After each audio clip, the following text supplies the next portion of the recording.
So hey everyone, welcome back to another quick and very interesting tutorial. Where in this quick tutorial I'm going to show you how you can add the cinematic bars instantly in Premiere Pro. Now in order to do it, just simply first of all go to the file option on the top left corner, click on new, and then click on the new adjustment layer. Now once you create the adjustment layer, just simply drag and drop it to the top of your project, or just simply let's create another one to in order to get the effect. Just simply go to file, create a new adjustment layer right there on the project itself.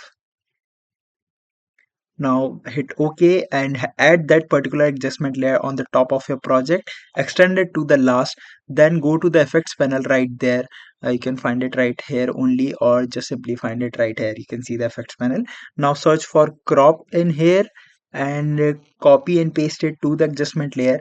Now just simply on the select crop value from the top to 12% and then from bottom to 12%.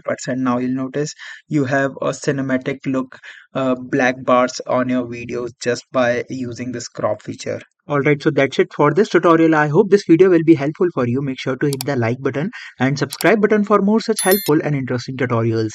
See you in the next one. Take care.